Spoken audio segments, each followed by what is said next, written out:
Now, you being back in Boston, like being amongst these walls, like does it bring back memories? Of course, just flying into Boston, landing in Boston, interacting with the people at the hotel people who work there, as well as the guests who were there. And, you know, some of the people who would stop you and you give them 10 or 15 seconds and they'd tell you a little story about what they know and what they remember from those 6 trips to Boston Garden. And I'm sure the Boston players would have plenty of stories to tell you, too. That's 6 for the Doc. And what do they call him? And Billy Cunningham's out in the court. Now, come on, Bill. Cunningham ran right out onto the court. Is Dr. J trying to hold Bird. Bird retaliates, and as always, the officials see the first one. And a fight between Jay and Bird is broken out on the court. And Moses Malone takes Bird down. He's got him in a headlock.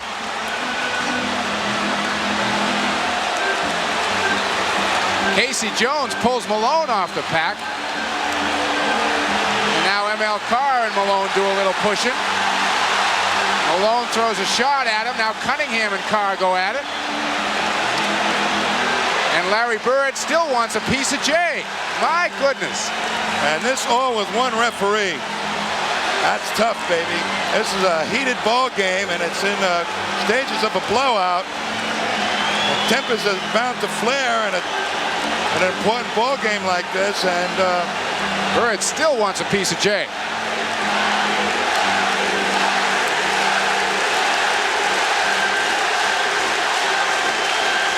Dick Pavetta trying to get both teams to disengage. They're coming up the court, and they're bumping, and Dr. J's got him hooked there, Got him hooked. Larry tries to get rid of him, gets knocked down. Pavetta sees it. And Larry gets a little angry, and here's Moser. Wait a minute. That's Barkley. Oh, there is. Yeah, and look at Jay hitting Bird as he's being held from behind by Barkley and Moses Malone.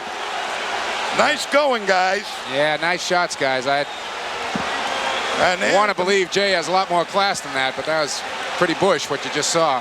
This man, oh my God, the man that Michael Jordan looks up to. Dyme Magazine, here we are once again. It's your boy Lenny. I'm just so happy and so like I'm just, come on, look who it is.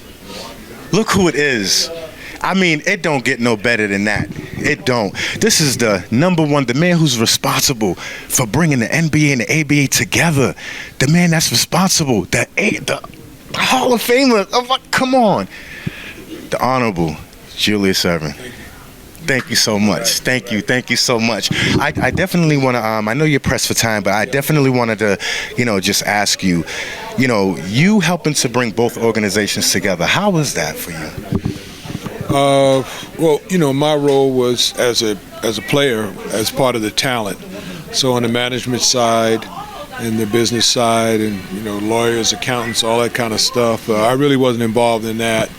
I think I was one of the pivotal figures in bringing the leagues together. They wanted David Thompson, they wanted Artis Gilmore, they wanted George McGinnis, Dan Issel, a lot of George Gervin. A lot of special guys over on the ABA side, and the NBA had, their traditional guys who were all pro and all league and the champions over there. So it was an interesting time, 75, 76. There was a lot of talk about it. When I first came out of college in the end of 71, the talk. Umass. Yeah, I went to Umass.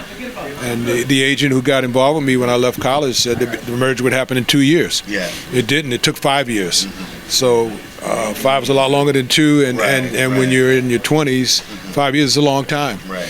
But it did come about, and I was front and center to it, and worked out okay. We chased that championship for 7 years and had 4 trips to the finals. In the first 7 years over in the NBA. Which is no small feat, and even though we were second place 3 times and winner once, we got the jewel and got the chip, and that was very gratifying. Definitely. Now, you being back in Boston, like being amongst these walls, like does it bring back memories?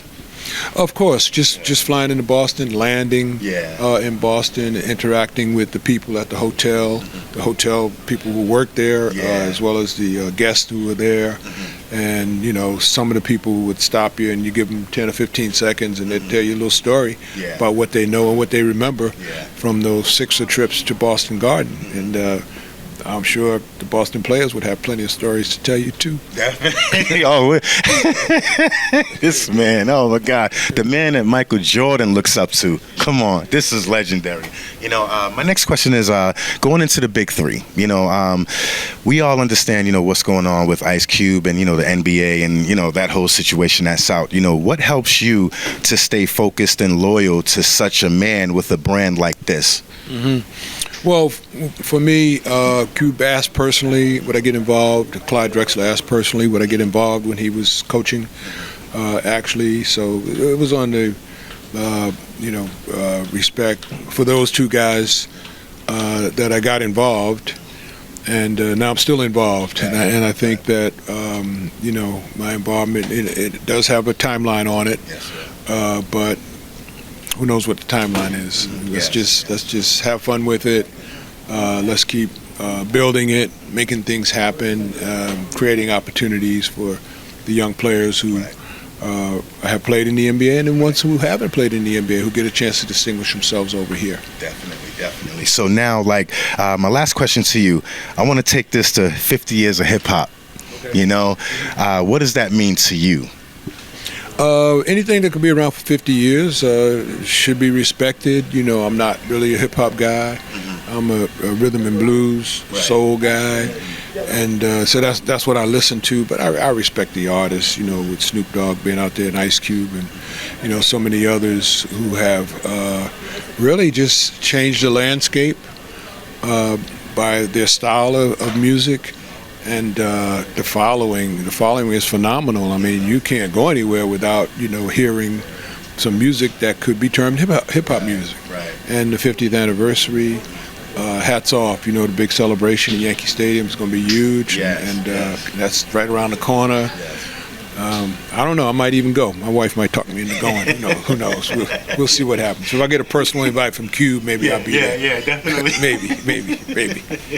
So my last question to you is, you know, where do you see yourself, in the midst of passing the baton to those coming after you? Well, I think it's already been done, you know, with Vince Carter and Clyde Drexler, Kobe Bryant, and a lot of the high flyers who you look at, who probably saw me play, Michael Jordan, amongst others, who saw me play and said I could do that. And then, a couple years later when they started really getting it and perfecting it, they were like, maybe I can do more than that. So, it's all about the next generation being better than us, whether they're our family, our friends, or people who we just admire.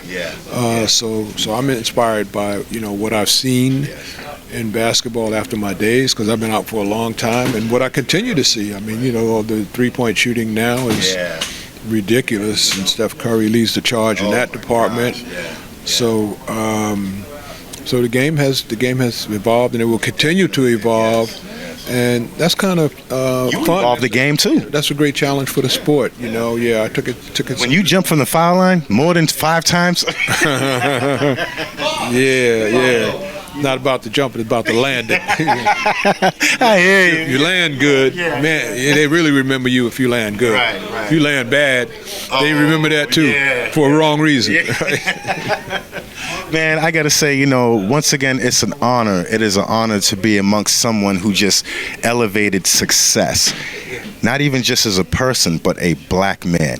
That's what matters most, and I just want to give you your flowers, Thank you so much. Hey, Ma, you see this? Ma, you see this? Hey, Bunny, beat Jeff. Look who we with. All good.